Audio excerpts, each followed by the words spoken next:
چنانچہ اس آیت میں یہ فرمایا گیا کہ وَتَعَاوَنُوا عَلَى الْبِرِّ وَالتَّقْوَى وَلَا تَعَاوَنُوا عَلَى الْإِثْمِ وَالْعُدْوَانِ، نیکی اور تقوی میں ایک دوسرے کے ساتھ تعاون کرو اور گناہ اور ظلم میں تعاون نہ کرو۔ وَاتَّقُوا اللَّهَ، اور اللہ سے ڈرتے رہو، بے شک اللہ کا عذاب بڑا سخت ہے۔ یہاں اللہ تبارک و تعالی نے نیکی کے کاموں میں تعاون کا حکم بھی دیا ہے، ترغیب بھی دی ہے، اور گناہ کے کاموں اور ظلم کے کاموں میں کسی کے ساتھ تعاون کرنے سے منع فرمایا۔ یہ بڑی اہم ہدایت ہے، کیونکہ نبی کریم سرورت عالم صلی اللہ علیہ وسلم کی تشریف آوری سے پہلے جو قبائل کے حالات تھے وہ ایسے تھے کہ ایک قبیلے کے آدمی آپس میں ایک دوسرے کے حلیف ہوتے تھے، بعض اوقات ایک قبیلے کا دوسرے قبیلے کے ساتھ بھی اس قسم کا معاہدہ ہوتا تھا کہ وہ ایک دوسرے کا ساتھ دیں گے، ایک دوسرے کی مدد کریں گے، یہاں تک کہ لڑائی اور قتال کی بھی نوبت آ جائے تو یہ دیکھے بغیر کہ کون حق پر ہے کون باطل ہے، اپنے حلیف کی مدد کرنا ضروری سمجھا جاتا تھا۔ اسی کو اصطلاح میں حلف کہتے تھے، یعنی حلافت کا ایک معاہدہ کہ ہم تمہاری مدد کریں گے، تم ہماری مدد کرو گے۔ اس سے بحث نہیں کہ کون حق پر ہے کون باطل پر ہے، تم ہمارے ہو، ہمارے حلیف ہو، لہذا ہم تمہاری مدد کریں گے۔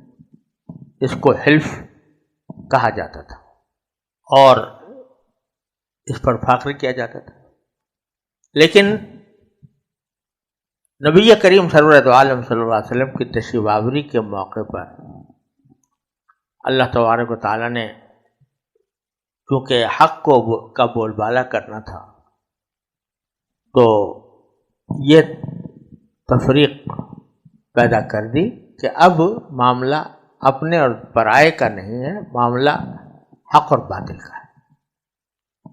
یہ نہیں ہے کہ اپنے کی ہر حالت میں مدد کرنی ہے اور پرائے کی ہمیں حالت میں مخالفت کرنی ہے، بلکہ اصل بات یہ ہے کہ کون حق پر ہے اس کی مدد کرو، کون باطل پر ہے اس کی مدد نہ کرو۔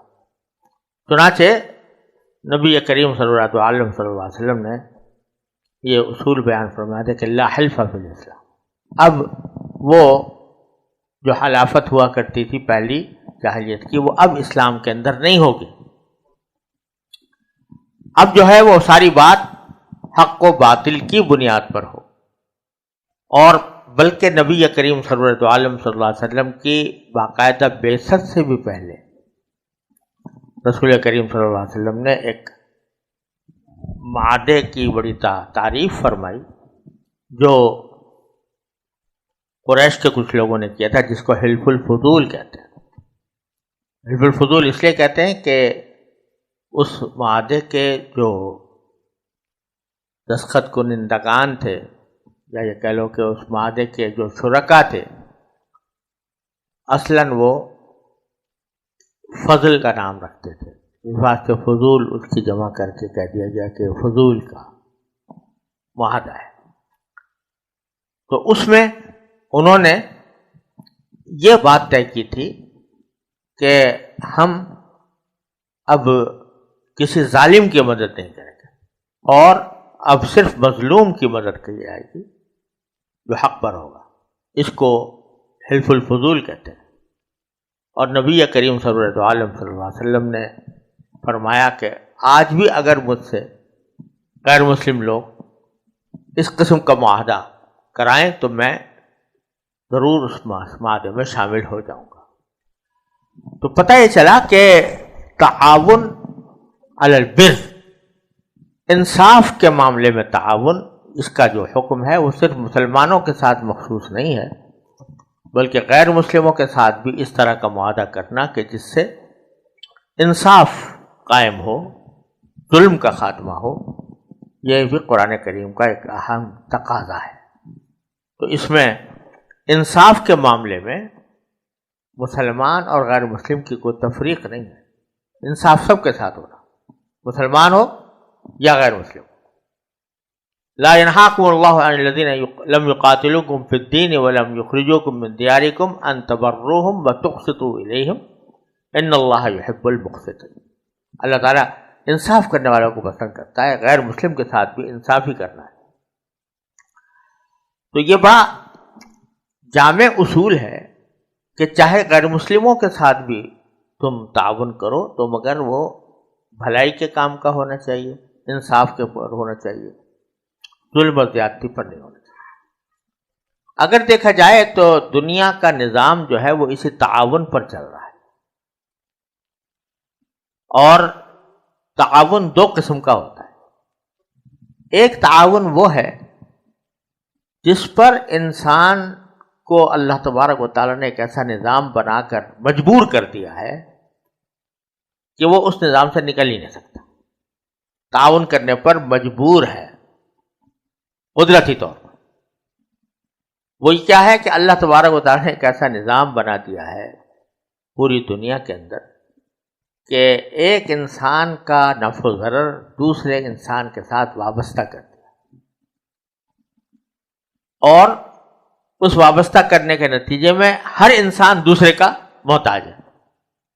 تاجر بیٹھا ہے تجارت کرنے کے لیے، وہ گاہک کا محتاج ہے، گاہک آتا ہے تو وہ اپنی ضرورت لے کر آتا ہے تاجر کے پاس، وہ تاجر کا محتاج ہوتا ہے۔ ایک عمارت بنا رہا ہے کوئی شخص تو وہ مزدور کا محتاج، اور مزدور اپنا پیٹ بھرنے کے لیے اس آدمی کا محتاج۔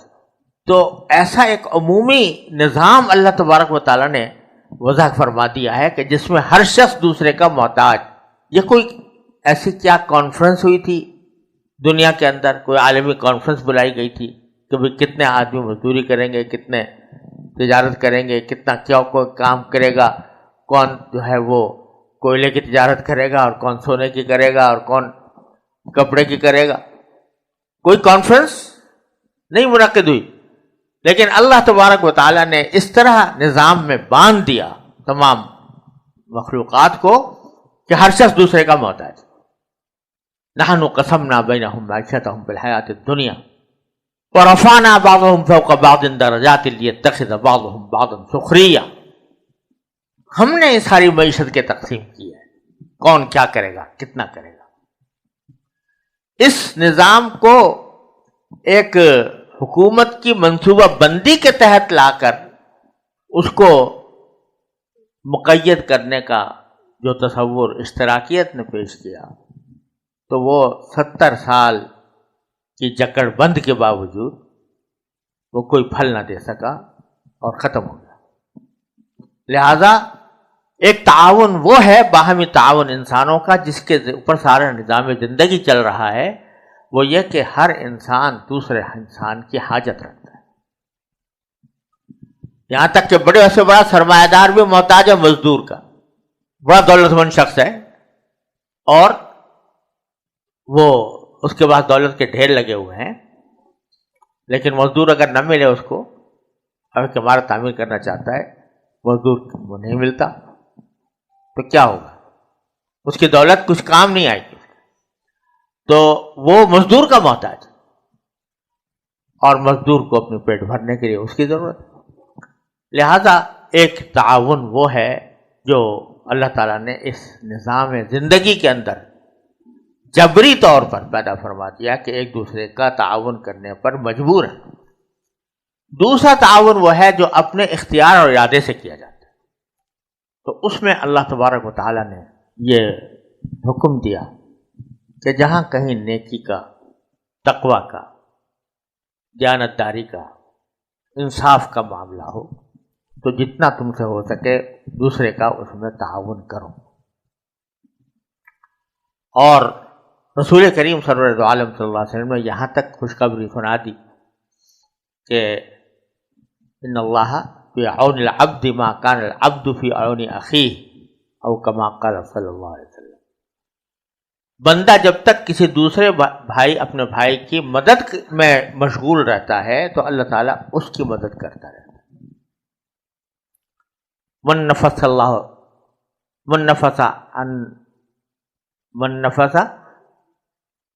قربۃ من قرب الدنیا نفس اللہ عنہ قربۃ من قرب الآخرہ او کما قال صلی اللہ علیہ وسلم. کوئی شخص دوسرے کی بے چینی دور کرے تو اللہ تعالیٰ اس کو آخرت کی بے چینیوں سے محفوظ رکھے گا انشاءاللہ. تو یہ حکم دیا گیا ہے کہ بھائی جہاں تک ہو سکے کسی نیکی کے کام میں تعاون کرو. یہ حکم اس طرح ہے کہ یہ کسی پارٹی اور جماعت اور مسلک اور مشرب کے ساتھ مخصوص نہیں، بلکہ مطلق حکم دیا گیا کہ تعاون کرو. کیا مطلب؟ کہ جہاں بھی کوئی نیکی کا کام ہو رہا ہو، کوئی پارٹی کر رہی ہو، کوئی جماعت کر رہی ہو، کوئی مسلک والا کر رہا ہو، کوئی مشرب والا کر رہا ہو، کام نیکی کا ہے تو سمجھو تمہارا کام ہے اور تم اس کی ساتھ تعاون کرو. یہ نہیں کہ میری پارٹی کا آدمی کرے گا تو تب تو میں کروں گا تعاون، اور دوسری پارٹی کا کر رہا ہے تو نہیں کروں گا. میرے مسلک کا آدمی کر رہا ہے تو کروں گا، دوسرے مسلک کا کر رہا ہے تو نہیں کروں گا. یہ سب نفی فرما دی. تعاونوا علی البر والتقوی. تعاونوا باب تفاعل کے اندر تشارک کی خاصیت پائی جاتی ہے، جس کے معنی یہ ہے کہ ایک دوسرے کے ساتھ مدد کرنے کا اہتمام کرو. تم اس کی مدد کرو، وہ تمہاری مدد کرے. اسے پارٹی بندی کا یا گروہ بندی کا سوال نہیں. جہاں بھی نظر آئے کہ یہ اچھا کام ہو رہا ہے تو اس کو سراہو، اس کے اندر جتنا ہو سکے تعاون کرو. اس طرح اللہ تبارک و تعالیٰ نے یہ بنیاد ڈال دی ہے کہ یہ گروہ بندیاں، فرقہ بندیاں اور پارٹی بازیاں، ان کو نظر انداز کر کے یہ دیکھو کہ نیکی کیا ہے اور تقوی کیا ہے. جو نیکی ہے اور تقوی ہے وہ کہیں سے بھی ہو رہا ہو اس کے ساتھ تعاون کرو. یہ نہیں کہ میں ایک پارٹی کا یا ایک گروہ کا ممبر بن گیا ہوں تو اب میری ساری ہمدردیاں اور سارا تعاون اسی گروہ کے ساتھ مخصوص ہے. نہیں، بلکہ مطلق تعاون ہے. تو یہ ایک بہت اہم بات ہے جس کو ہم فراموش کر کے، جس کی وجہ سے ہم نے بڑا نقصان اٹھایا. آج کی دنیا میں مسئلہ یہ ہوتا ہے کہ کوئی اچھا کام اگر ہو رہا ہے تو کریڈٹ مجھے ملے، سہرا میرے سر بندھے. تو لہذا میری جماعت کی طرف سے ہوگا، میرے گروہ کی طرف سے ہوگا تو بے شک میں اس میں حصہ لوں گا. اگر دوسرا کر رہا ہے اور اس میں کامیاب ہو گیا تو سہرا تو اس کے سر بن جائے گا. لہذا میں اس کے ساتھ تعاون نہیں کرتا.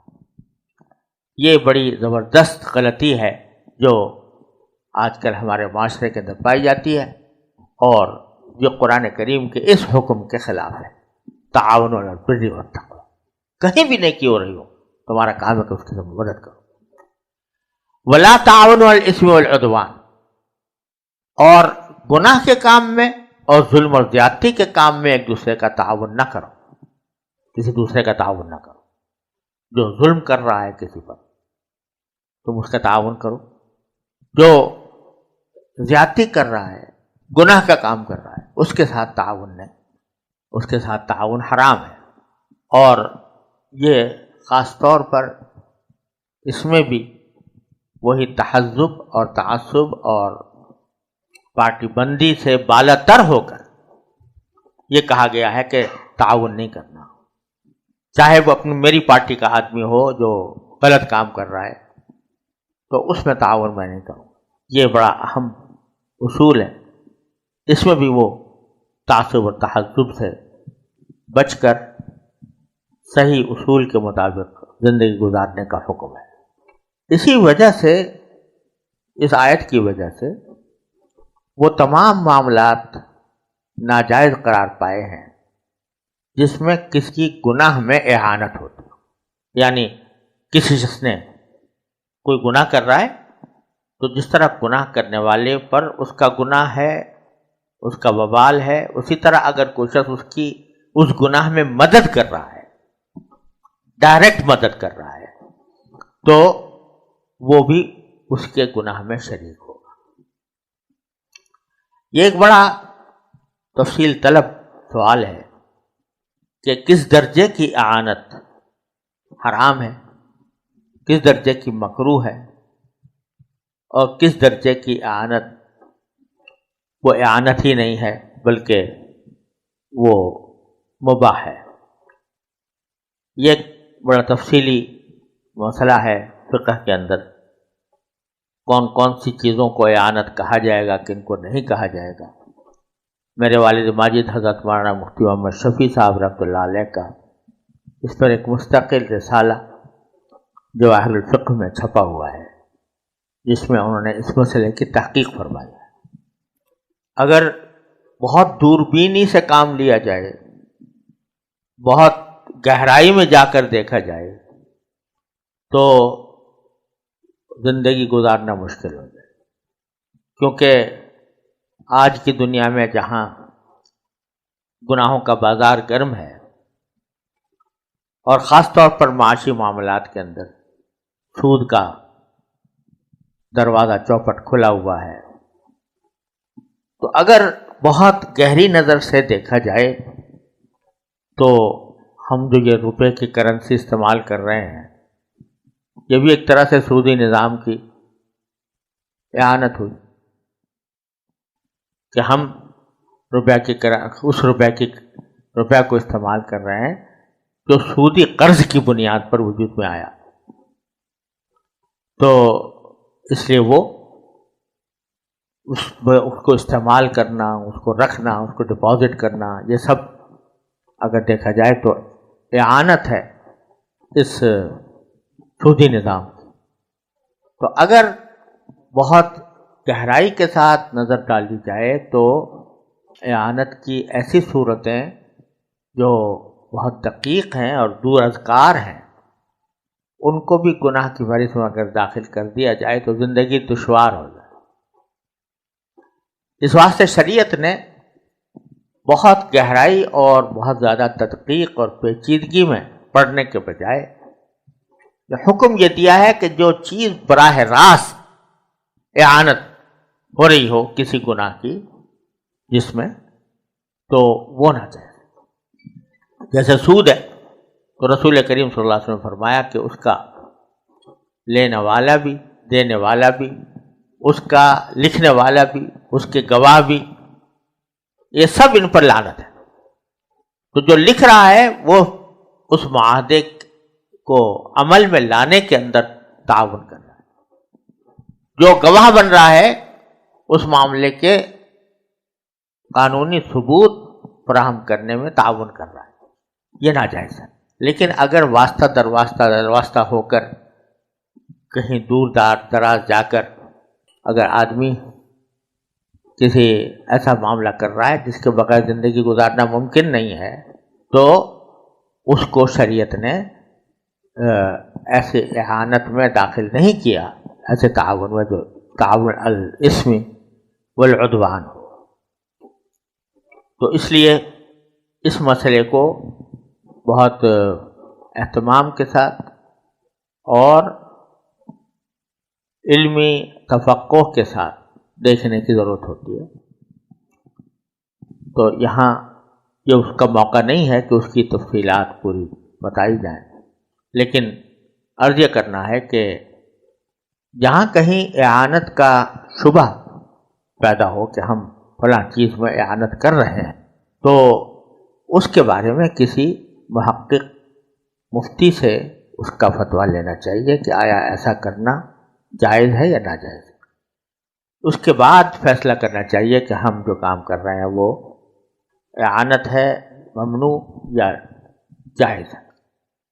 البتہ اللہ تعالیٰ جب بھی کوئی حکم دیتے ہیں، کوئی قانون بناتے ہیں، تو ساتھ میں ایک جملہ اکثر و بیشتر آگے یا پیچھے ہوتا ہے، واتقوا اللہ، اللہ سے ڈرو، کیونکہ کوئی بھی حکم یا قانون جو ہے وہ اس وقت تک مؤثر نہیں ہو سکتا جب تک کہ دل میں خدا کا خوف نہ ہو۔